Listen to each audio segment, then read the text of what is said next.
ready to go. Ready to go. Interview time.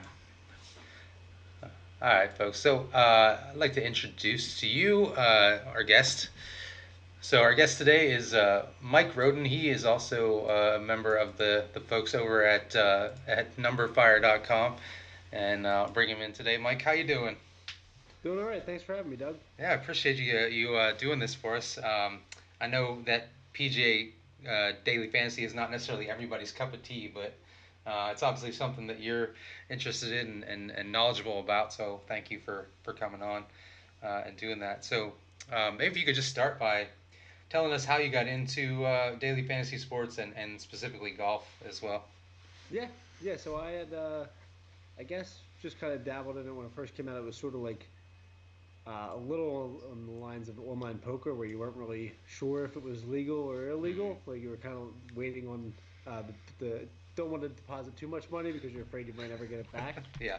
Um, it wasn't really a big problem for me anyway, since everything I put in, I basically just dumped into like a couple of the millionaire makers on DraftKings and just lost it immediately. Right. So Right. I think it was like about 90% of the people that started around I did.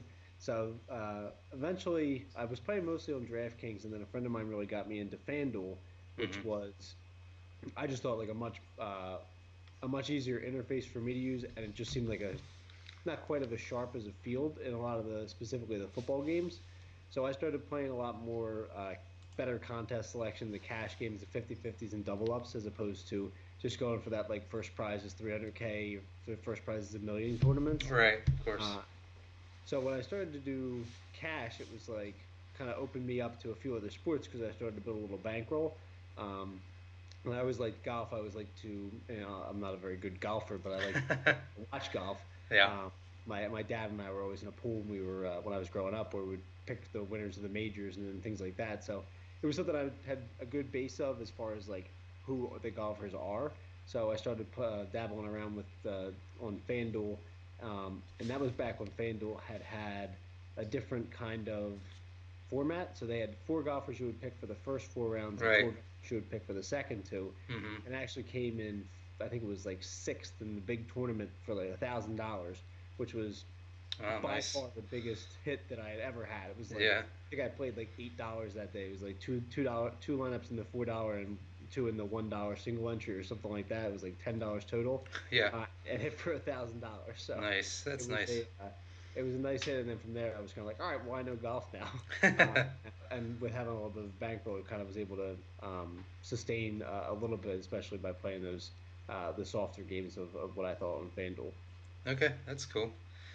Yeah, I will turn him up. Yes, I will.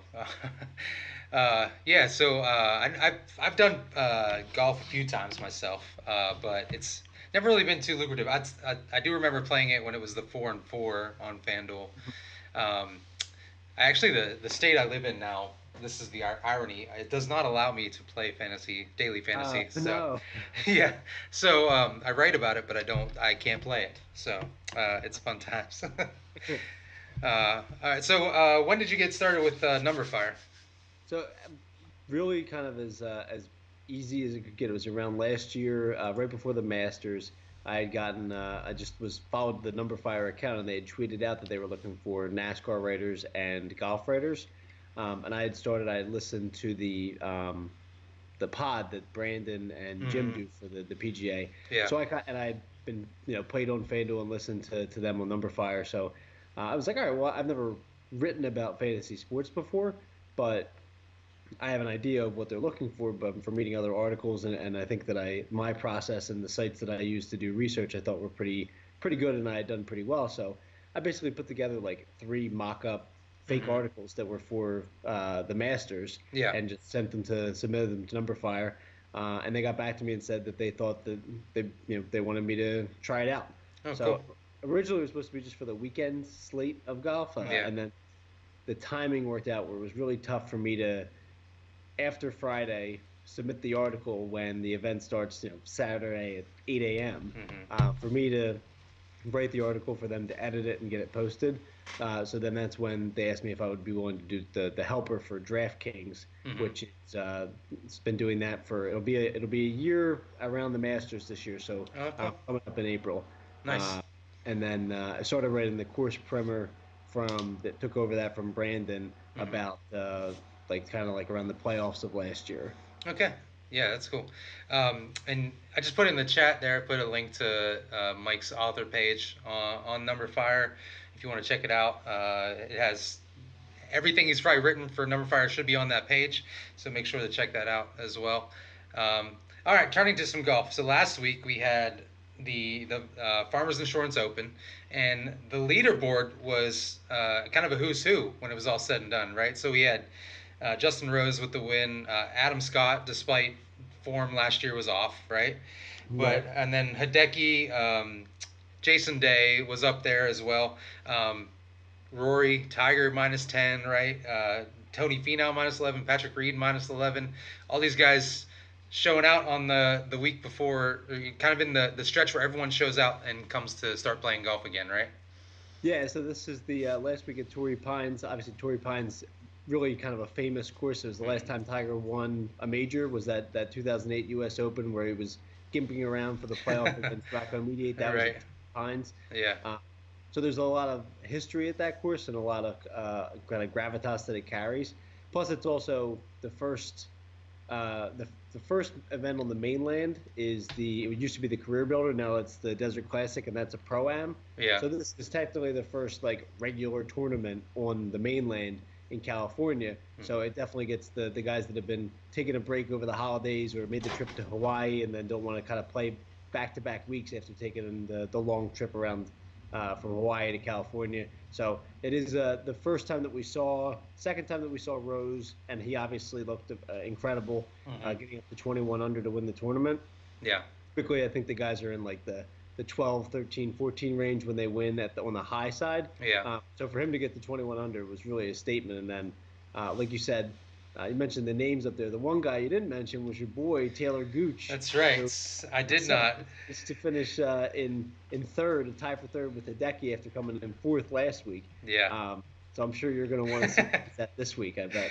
Well, I'm curious because so I told Mike this yesterday, but I have a friend that plays golf every week, and he always asks me for my opinion, and I gave him the name Taylor Gooch as a potential sleeper, dark horse, whatever you want. He didn't get off to the greatest start, right? So I was a little bit wary about it, but then he ended up, yeah, like you're saying, tied for third. He moved a lot on moving day. Saturday was a good day for him, and so obviously that paid off, and I feel like I'm like patting myself on the back still about my pick from last week.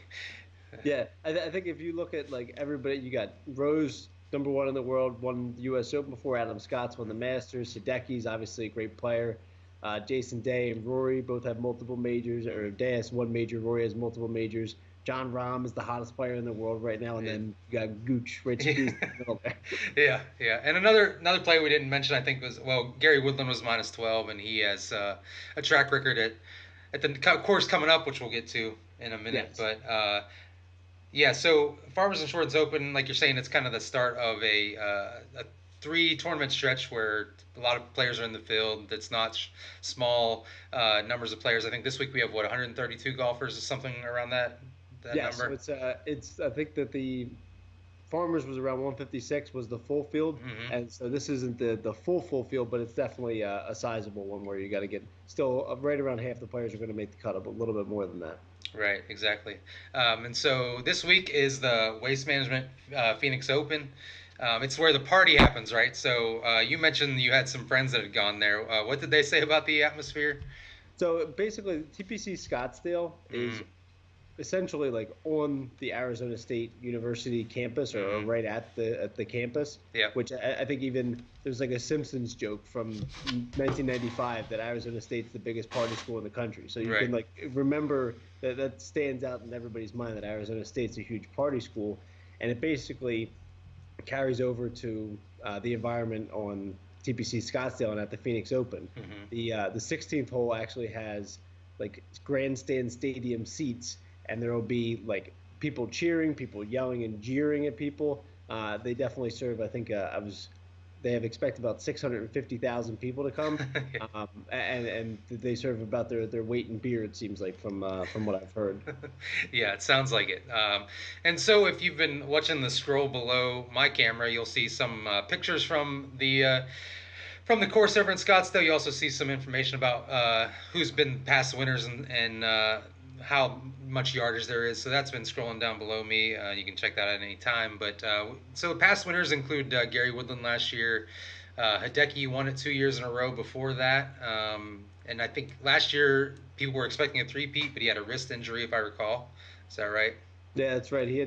He was pretty much like the chalkiest chalk you've ever seen on both FanDuel and DraftKings. It was, and I know I had him. I remember it, and he was had a pretty good first day, and then he just, I think, right before the second round started, he pulled out, and everybody was kind of like, whoa, whoa, whoa, wait, this is he was going along the right script, and then of course he was out, and but it didn't really. The good thing about DFS is one guy can't really kill your lineup, especially if he's that owned, which is why ownership is so important in all these sports, but especially in golf, where you're going to have somebody who, in a hugely variant sport, even though he had gone, I think, first, fourth, second in his Yeah. four prior tries, if anybody can miss the cut or a freak injury happens, and all of a sudden you have leverage on the field pretty much across the board. If you ended up fading Hideki, which uh, probably wasn't the best playing a vacuum, but Yeah. definitely for game theory, if you can get that kind of leverage, it's worth it.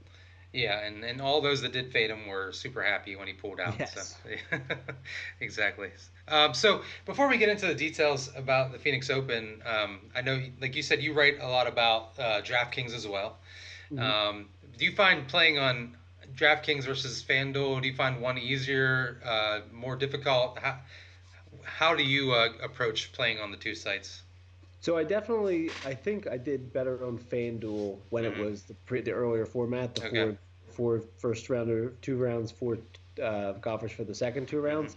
Hmm. For whatever reason, that just kind of worked for me. I think there was an edge to be gained if you had a lot of information because people just entered lineups. They didn't really know who finishes strong, who starts strong, where the finishing bonuses count for, and kind of like the scoring was a little wonky. Whereas on DraftKings, it's more traditional. The over the course of the tournament, the guys that finish at the top of the leaderboard are probably going to have the most DraftKings points. Not always, as you can see with a few guys. Hmm. Well, similar like Finau is somebody that always seems to out DraftKings score his finishing position. But on FanDuel, with the split, it was sort of a little bit easier for you to gain an edge if you could pick different things that worked for different people, depending on what the weather forecast was going to be, tee times, and things like that. Yeah. Uh, but now I actually prefer, now that it's back to the FanDuel pricing is a little soft compared to DraftKings. So even though it's still eight golfers, you pick eight, you have a salary. It seems a lot easier to build kind of like get all the guys you want, or at least two or three studs in a lineup, Hmm. and fill it out on FanDuel than it is on DraftKings. So I find now that I kind of have a better edge on DraftKings where I can find guys in the mid range who I think are either going to be really lower owned than some of their counterparts, or are going to be guys that have just I can find more value guys than somebody else, and either fade the top five guys completely, or pick which one of those guys I really want to build around, and then work from there. Okay. Yeah, it sounds good. I know my friends seem to um, go toward DraftKings more often. That just seems to be the where they play. And I know the salary discrepancies can be a little bit out there sometimes, but tend to be okay. I guess it's just formatting and where you're comfortable playing, more or less. Yeah, to just like I say, DraftKings pricing's a lot tighter. Yeah. Weirdly, last week FanDuel had Hideki as I think the third highest priced golfer at 11,700, Hmm. and on DraftKings I think Rom was about 11.5 or so. He was the highest priced guy. Right. Hideki was 8K. Like he was way too cheap on DraftKings, Hmm. and the ownership kind of reflected that. He was I think like 30 or 40% in the big tournaments. So that's like way too high for somebody, and it's clearly a misprice. They've corrected that now for this event. He would be 90% in this event if he had that type of a price. So he's all the way up at the top again. So you will see the definite. It's good to take. I always look at both sites. I do play on Yahoo sometimes too, but that's Okay. a little smaller fish to play against. So there's the top prize I think in the tournaments are like $500, so there's really not that much to be gained unless you make the best lineup. Whereas on DraftKings, there's 320, three max 20 entry, 3 entry 20 max that you can kind of really find a lot of different tournaments that you want to play in and different payout structures that you like. Yeah. So the other thing on DraftKings too is if you're playing head to heads, you can limit the number of opponent times an opponent can pick up your entry. So on FanDuel, if I put out $5 heads up, the same guy can grab all five, and then I lose all that. I'm pretty much back to my variance of if I beat one guy or lose to one guy, that's my entire bankroll. Mm-hmm. Whereas on DraftKings, I can make it so that only one of my or my entries can be picked up by each opponent. So that if I'm guaranteed to play five guys, and if I beat three of them, I'm going to win, and I'm still not going to get crushed if I lose three of them. Yeah. So I definitely like that feature on DraftKings as well. I wish FanDuel had that. Yeah, definitely for sure. All right. Well, without giving away all of your stuff that you write on numberFire, maybe you could talk to us a little bit about the course that we're dealing with here at TBC Scottsdale, and some of the key stats you're looking at this week. Sure. Yeah, TBC Scottsdale is definitely one of the, like you said, one of the more fun events. It definitely brings out some of the big guns. So the key stats, the course is 71 par, a par 71. It is on the long side for a 71. It's not one of those ones that's way out there like last week at Torrey Pines. This par 72 was about 7,700 yards, which is just I think the longest course on tour. So they get a little break from that, but there's still plenty of drivers coming off the tee. The fairways are sort of middle of the pack, easy to hit, but driving distance here is definitely at a premium. So I always look at strokes gained off the tee as a starting point, which is where guys like Rahm and Hideki are really going to Hideki also on approach, but Rahm is really the guy that pops off the tee. Strokes gained approach is always a good stat to lean on because you're going to want guys who knock it relatively close on the second shot to give themselves a birdie opportunity. If they drive it right down the middle off the tee and then hit it in the rough and they have to scramble or hit a bunker and have to scramble to get par, then it's going to make scoring a little bit more difficult. So I would start with strokes gained approach, and strokes gained off the tee this week is definitely a key stat because of the distance. Opportunities gained is a new stat that's fantasynational.com is the site that I use for my stats. Opportunities gained is basically a greens in regulation plus any green in regulation that is inside of 15 feet. So you kind of get like double bonus if you it sort of gives a bigger boost to guys that aren't just hitting it 80 feet away on some huge green, but they're actually getting it relatively close. So I'm also looking at proximity gain between 150 and 175 yards. So that's, again, getting guys that are close to the pin on their approach, specifically from 150 to 175. It sort of kind of tells a story, right? You hit a good drive off the tee, so then you leave yourself a mid-iron instead of having to hit a long iron so you can have a little more control. So from 150 to 175, you want to knock it close.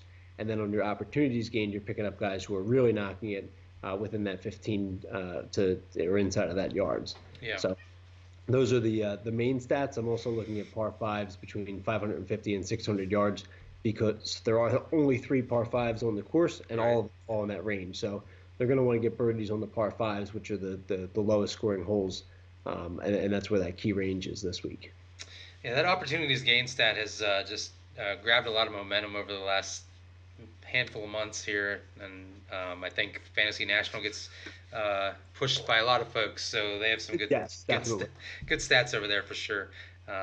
Not to take them people away from numberFire.com, by the way, but no, of course. I think numberFire is the golf projections that we have on numberFire are great. It's just the Fantasy National has the database of things going back 50, 100 rounds, 2 years, 5 years. And it's a paid site, so there's definitely a lot of things that go into it. I know FanDuel or numberFire is also the premium membership is paid. The Fantasy National is just specifically zones in on one sport, so it's good to have for us that are serious PGA. Definitely, I completely agree with you. I mean, same could be said for the soccer side of things too. So I'm sure, yeah. All right, so you mentioned last year Hideki was the chalkiest pick on the board. Who do you think is going to be the chalkiest, most popular picks for DFS owners this week? So I definitely think Hideki's going to be popular. Hmm. You're going to see kind of, I think it's spread out at the top because it's always there's so many good players here that usually in these strong fields the ownership gets dispersed pretty evenly. I think Hideki will probably be the highest just because of the course history, but Rom is the highest priced guy. Thomas is the next highest priced guy. They're both going to garner a lot of ownership. At least I think Rom was only like 6% last week, which I couldn't believe it. But he's got back-to-back top fives now. Right. He's definitely going to get a decent amount. Thomas then is right in there as well because he's former number one player in the world. He's played great in California and the West Coast, where we're in Arizona this week. Woodland has been awesome for the past basically since he won here last year. He's had the best year of his career, and Tony Finau's at 9,500. So everybody in that range is really like at the top of their game. So I think Hideki will be the highest owned, but those other guys, because you can only play one or two of them on DraftKings, they're going to keep it relatively in check compared to what it could be in some years.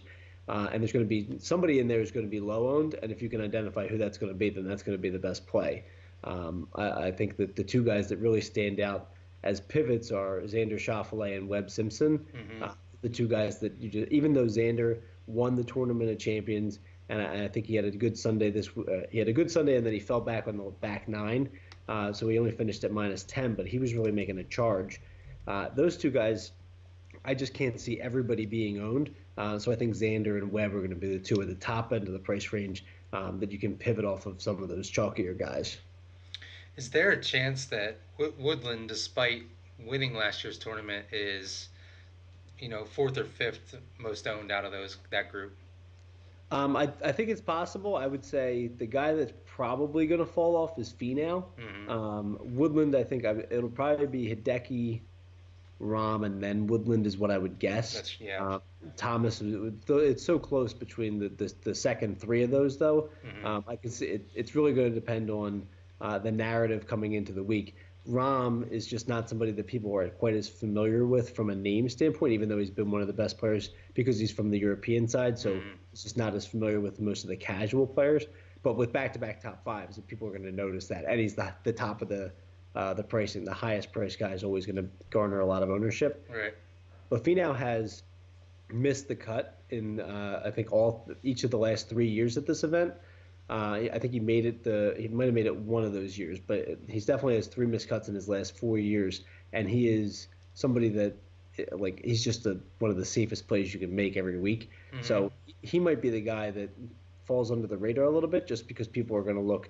Okay, Hideki is withdrawal. Okay, first, fourth, second, and then you see miscut. But for Finau, Yeah. I think he might be the guy that that people kind of let go. Yeah. Uh, Understandable. Yeah, I can see that.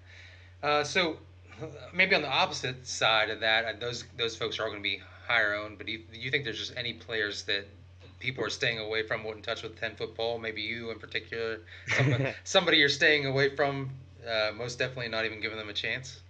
Um, I, I, it might end up being your boy Gooch. Yeah, He's a yeah, little bit lower down in the pricing. yeah, Just somebody that towards the higher end. Fowler's right there at 9,400, and he's got good course history. Mickelson has played this event 30. This will be his 30th year that he's played it yeah. in TPC Scottsdale. So all those guys are going to get some stuff. I think that Adam Hadwin and Bubba Watson in that they're at 9,000 and 8,900. Hmm. Even though Hadwin had the good Desert Classic 2 weeks ago, Yeah. it's just there's too many guys above him that people are going to pay up for, and what inevitably it leads to on both sites is people pay up for the top 7 or 8, and then they have to go down a chunk. So the guys in that mid range, I'm looking at DraftKings pricing right now. And the mid range in DraftKings, you have Cam Smith, who's an Australian guy who's been unbelievable for the past couple weeks, but just isn't a Yeah. house name. Right. Hadwin, Watson, Horschel, Byung Hyun An is somebody who is really on a good value on FanDuel. That might bump up his ownership on that site because he's so cheap. But on DraftKings, I definitely think he's going to be on the low end of the guys that are like 8K and above. Mm-hmm. I just don't think people are going to pay up for him because they haven't seen him in a couple weeks. He hasn't played on the PGA Tour since the swing season, Mm-hmm. Mm-hmm. but he did finish eighth last week at the Dubai. So, Yeah. I'm sorry, he finished 12th at the Dubai. So he's definitely in good form. And as I noted in my article this week, he made the trip last year after finishing sixth in Dubai. So, traveling across the world to play in an event was usually going to be kind of a red flag. But he made the trip last year and was able to get a good finish. So Right. he's still a good play and should be really low on, specifically on DraftKings. On FanDuel, I think you're going to get anybody that's like Daniel Berger stunk last week. Uh, Putnam has been somebody that's been pretty good over the past month and a half, 2 months, Mm-hmm. and he's just at that price. He's at 10,500 on FanDuel. I just don't think people are going to click him when they can click. You know, Brendan Steele's a couple bucks cheaper than him. He has great course history, and then obviously all the big guns above them. There's just those sweet spots in the middle where you can, in the mid range, you're finding the diamonds in the rough from an ownership perspective. Yeah, definitely. I know On was somebody that my friend and I talked about early on because he also I believe he missed the cut the week before in Dubai as well at a different course, but Yes. um, but I think I could see his ownership sneaking up this week. That brings me to my next question: is there anybody that you weren't looking at yesterday, but has risen on your rank by this evening? Yeah, I think so. There's a couple guys that have. I noted in my article about Joaquin Neiman, Mm-hmm. um, and the more I look, the more it just seems like this is going to like be a slam dunk for him. Specifically because he has burned so many people over the past couple months. Like Yeah. in the summer season, between I guess like after the British Open, but before the PGA, there's those really soft field events, the Greenbrier, the John Deere, and he was just raking in those tournaments. Like he was like killing everybody because he just has that raw talent. But he's been able to compete in a couple strong events. I think he competed at the Memorial or at a Colonial. Like he had a couple good events in there, and what he was doing was finishing like top 10 or missing the cut. And what he's been more recently is sort of that middle of the pack, those 40s, 50s, 60s finishes. Mm-hmm. And he's been doing it at high ownership because his stats always look good. He has a good off the tee game, good approach game, puts himself a lot of opportunities gained, but he's just like a terrible, terrible putter. Mm-hmm. Uh, but as he gets to be more experienced on some of these courses. Like he grew up in Chile, and I think he's like 19 or 20 years old.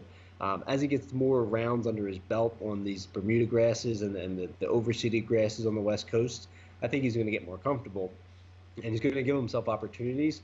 There's some rain in the forecast this week. It Mm-hmm. seems crazy that there's rain in Arizona the week that they're playing there. Yeah. But if that course is playing soft and the greens are a little bit slower, I wouldn't be surprised to see Neiman sink a few putts. And at probably the lowest price and lowest ownership you're going to get him at, Mm-hmm. he might actually kind of be somebody that's a fast riser on the leaderboard after can bring you up the leaderboard as well when you have him in your lineups.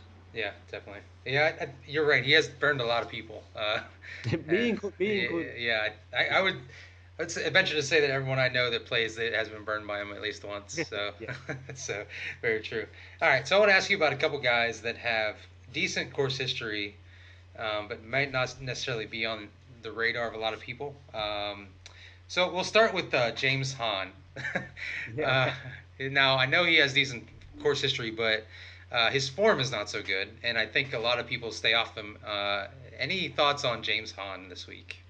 Yeah, so Han is somebody that has really kind of flopped a little bit more recently. Mm-hmm. So his long term stats look okay. He Mm-hmm. has looks like he is uh, was 10th in the last 24 rounds in strokes gained off the tee, Mm-hmm. but last 12 rounds he's 49th. Last 8 rounds he's 65th.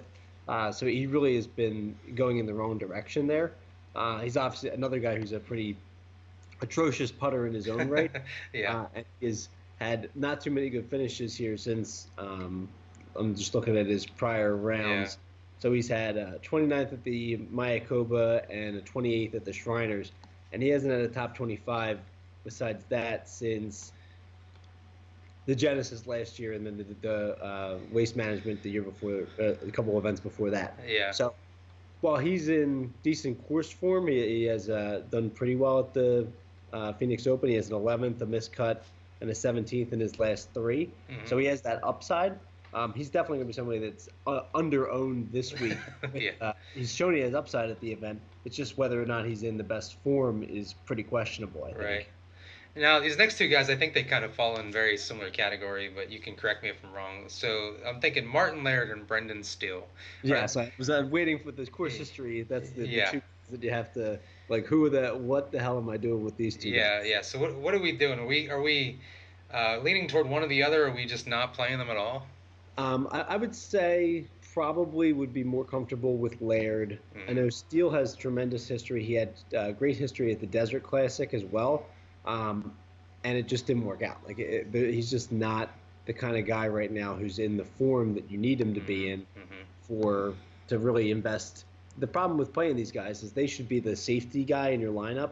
If you're playing, six guys on DraftKings, you want to get 6 of 6, or 6 guys on FanDuel. You want to get 6 of 6 across the cut. So you have a tendency to be like, all right, I'm going to pick this guy because he's going to make sure he's automatic, like he's going to be solid and going to make me across the, and then I can get funky in some of my other spots, and then that's the guy that ends up sinking you. Mm-hmm. Uh, it's not easy with the Brendan Steeles of the world who really just like flop so often. Um, to say that he's going to be an anchor in your lineup based on course history, I mean, good luck. That's the hard part. Uh, as for so I do a model through Fantasy National Mm-hmm. that kind of aggregates all the stats, and then I do a couple auxiliary stats as well. So just the basic strokes gained, TD green, DK points gained, birdies are better gained. I have Steele is ranked 90th in the field in the mixed condition model. Okay. Uh, Specifically in some of the auxiliary stats, like you said, there's I think 130 guys in the field. He's 127th in bogeys avoided. He's 100. I'm sorry, he's 124th in DK points, 115th in the par five, 77th in opportunities gained. It's just a hard sell for me. Laird is a little bit more towards the middle. He is at least 76th in the model, but I think he isn't like a disaster in anything, which is what you really want to avoid. And like you said, he does have good course form here. The problem with both of them is the price. For how their stats line up and how their skill lines up, they're at 7,400 and 7,600. So Mm-hmm. Laird is 7,600. There's so many guys in the 7K range. If they didn't have good form, which Laird has 3 top 10s in the last 4 years, if they didn't have that kind of form, then they would be like in the 6Ks, and they would be maybe like a filler to throw in at the end of your lineup with the stars and scrubs construction. Right. But to devote 7,500 or 7,600 on those two guys when you can play like Adam Scott was 7,500 last week in the scheme of players on tour and in the world. Mm-hmm. The price for Adam Scott at 7,500, who was somebody who I had a fair amount of last week, just based on he was just too cheap. Right. To pay that same amount the next week for somebody that stinks but has played one course well is just a lot to swallow. Yeah, definitely. I mentioned to some folks that I was going to be talking to you tonight, and one of the questions they had was if you were comparing those two, Martin Laird and Brendan Steele, to Emiliano Grillo this week, would one of them be your top, or are they all just kind of in the same boat? So I would say Grillo is a much more consistent player, Mm-hmm. whereas Laird and Steele really pop at this course. Mm-hmm. Rio is a much more consistent player. He has not been very good lately, with the 43rd at the Farmers and missed cut at the Desert Classic, and the last time he was on the PGA was a miscut at the Mayakoba. But if you look at his basically this time last year, what he kicked off he came in ninth last year at the Washington Waste Management Phoenix Open, Mm-hmm. was ninth again at the Genesis, missed the cut at Valspar, and then 26th at the Arnold Palmer, 32nd at Heritage, 11th at the Valero. Like he has a guy who can string together a few events, and I would rather bet on Grillo to kind of get on him early when people may be off him because the course history has gone Hey, down. thanks, Laney. I appreciate it. Or the Thanks for recent the form rate. hasn't been Appreciate great. that I very mean, much. and I would take him as somebody who Thank he's you going to so much. be consistent across the board, and I can get him at probably lower ownership this We're week because talking he's in the exact same fantasy range as golf. them, and he's going to pay. People are going to pay for those too. Yeah, good. Just wanted to reiterate, we're talking with Mike Rodden, numberFire. He's going to be our resident expert on fantasy, daily fantasy PGA. And so everyone coming in, I just hit that link again. You can get to Mike's information there. Um, Based on his bio on numberFire, he's also a big Office and Parks and Rec fan, which is good in my book. Yeah, That's those are good ones to go through. Hey everybody, thanks for coming in. We just got an influx of viewers, Mike. So I have to awesome. make sure I acknowledge them. So thanks everybody. Hey guys. We're talking waste management, Phoenix Open. We're talking some specific players, and I must say that Mike didn't know exactly who I was going to ask him about, so he's prepared. He is prepared. He has got this all down. So I got a Running couple. yeah. Yeah, I know. I got a couple more guys. I hopefully you can hit this out of the park too. But well, actually, let me just ask you about Anders Albertson. He's somebody that I threw a dart at in an early one and done in the swing season, and he failed miserably. But he continues to have this hype surrounding him. I think his college career was amazing. Is it almost time for him to break out? Do you think? Yeah, so I think Albertson is somebody that is Thanks, the good everybody. thing about him compared to say like the people that we're talking about with the good course form and kind of iffy stats is Albertson is 6,300. Like he is near the minimum. He's one of the lowest price golfers on the entire slate. So he only has 24 rounds on the PGA Tour, but in his last 24 rounds, his sample is incredible. He's third in opportunities gained, fourth in strokes gained approach, 26 in the proximity range of 150 to 175, and he's 38th in the strokes gained on the par five, the long par fives, 550 to 600. Albertson was somebody I played a couple times. Specifically, I think I played him on FanDuel more because he was so cheap. He had gotten up to like the 7K range during the swing season. Mm-hmm. But yeah, he's definitely somebody I'm looking at if I'm going stars and scrubs and I want to maybe try to fit two of those guys, get Finau and Hideki or Hideki and Woodland. Okay. You're going to need to dip into this range. And he's somebody that is all the way at the bottom. People that are scrolling are going to get to guys like Joel Damon and Sam Ryder and see that they have pretty good stats and probably click on them without wanting to wade too much further. But if somebody's priced 6,500 versus 6,300, I'm going to take the guy that's going to be lower owned, and I think Albertson will probably be one of the lowest owned guys, probably with some of the most upside too. Yeah. I was Great really name. I was really hoping he'd hit it out of the park when I put him on that one and done, but he failed me, so it is what it is. I guess I'll just go with it. All right, one more guy for you, and then we'll get to maybe some more of your picks. But had a discussion earlier in the week about Lucas Glover. Okay. Uh, I know that some of the stats from him are they're decent, I guess we could say. So I think he's 32nd strokes gained off the tee, around the 24th strokes gained around the green. Scoring average is somewhere in the top 10. Um, but when you look at course history, he hovers around the 50s. That's usually where he tends to finish here. Lucas Glover, somebody you were looking at all? Definitely. I think the thing about Glover is his stats are a little off the wall because he spent sometime after the U.S. Open. He got an exemption to the U.S. Open because he has won the U.S. Open Mm-hmm. before.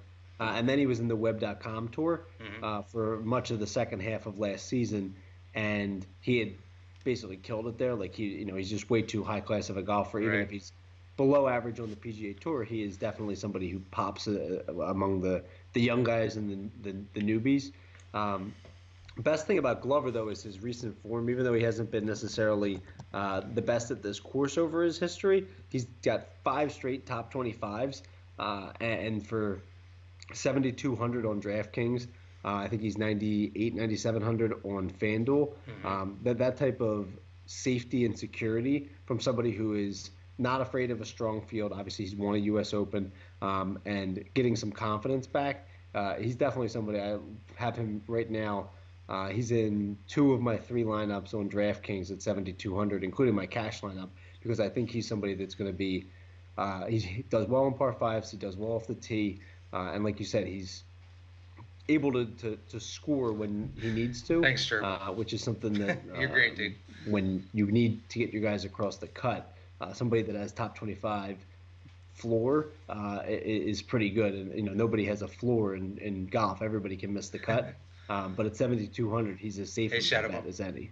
Yeah, I agree with you. I think it's going to be hard for a lot of people to avoid him this week. So I wonder what his ownership will end up at. To be honest with you. Yeah, I think at least on in both ranges there. So on DraftKings in that mid to low $7,000 range, there's just so many guys that you can pick from. Mm-hmm. Uh, like that just always seems to be the most loaded section.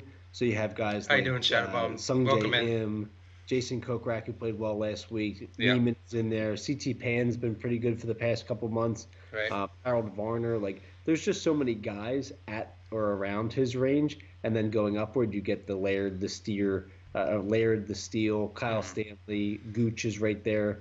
Like there's going to be a lot of people that start with one of the top guys and then fill in down here. And I Yep. do think that you're right. Glover is going to be somebody that people gravitate to, but because there's so many guys, I don't think it'll get out of control.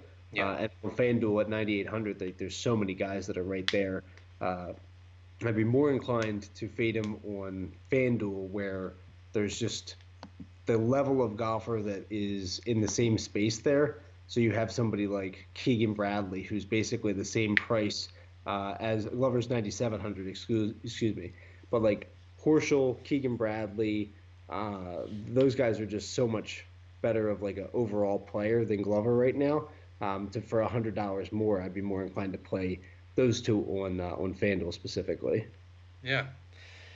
Yeah, makes sense. Well, wrapping it up here, Mike. Is there anybody we should be talking about that we're not? Anybody you're looking at, or any last piece of advice for anyone tackling a very strong field at the Phoenix Open?